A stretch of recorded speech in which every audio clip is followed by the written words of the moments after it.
Welcome to BreitWerks. So today we're doing a little bit more work on the Carrera 3 restoration. We got the oil cooler all cleaned up. Somebody had added that at some point in the car's life.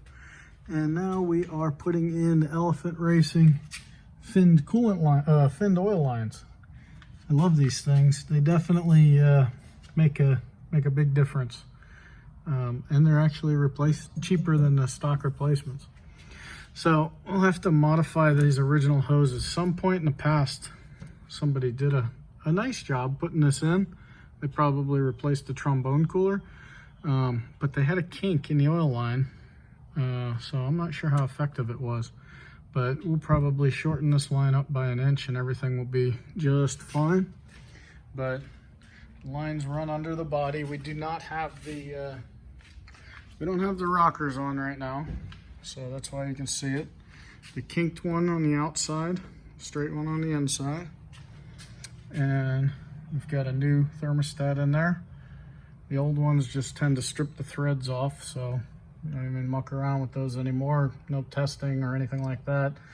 You put a new one in and they work beautifully. And we've got the line in that's gonna go to our oil tank, which was also beautifully restored.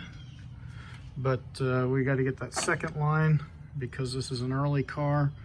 It exits here underneath the, it runs underneath the transmission from the scavenge pump.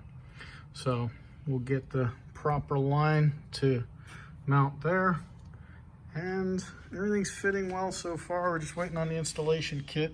These require a little bit bigger loop than the originals because they're just a touch thicker.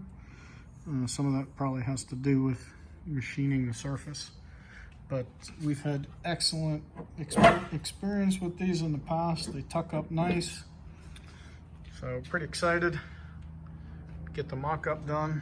So now we can make those final tweaks and make sure that this guy has plenty of cool oil as he goes through the rest of his life. All right, thanks for watching. Check us out at breitwerks.com.